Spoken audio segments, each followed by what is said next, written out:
My name is Barbara Milligan. I'm the Executive Director of Highfield Hall and Gardens. And I thought I would share with you the answer to the most frequently asked question we get here at Highfield Hall. And that is, where did the Beebe family get their money? So the money starts with James Madison Beebe, who is the father of the 6 Beebe children who live here in Falmouth. Of the 6 Beebe children, 3 of them built significant summer houses, mansions, you might call them, here in Falmouth. And here at Highfield on the property, there were actually 2 mansions, Highfield Hall and Tanglewood. And these mansions were surrounded by 700 acres of pristine woodlands.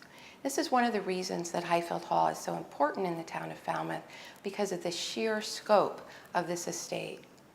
So James Madison Beebe was a self-made millionaire. He went to Boston in the 1840s and began working at a mercantile store. Pretty soon he actually owned the mercantile store. And then he got into the wholesale dry goods business.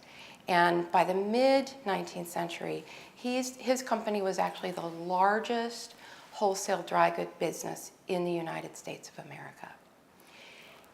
Now, Mr. Beebe built the Beebe block in downtown Boston. It was in an area called Washington Square.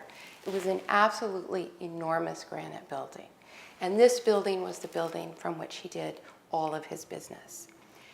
So J.M. Beebe and Company is a company you may not have heard of, but you've probably heard of a couple of Mr. Beebe's business partners, people that he brought in to work for him. One is Junius Morgan, who's the father of J.P. Morgan, and the other is Eben Jordan, who was the founder of Jordan Marsh Department Stores. Mr. Beebe was quite an astute businessman, and he also owned interest in railroads, textile manufacturing companies, and insurance companies. Along came the Civil War in the 1860s, and Mr. Beebe made even more money selling blankets and uniforms to the Union Army.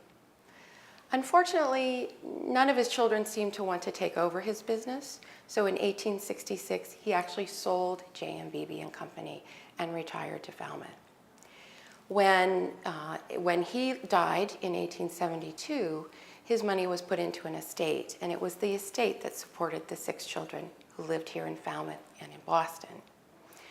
When Pearson Beebe died, Pearson is the son who built Highfield Hall. He died in 1926, and at that time the estate was the largest estate ever probated in Barnstable County.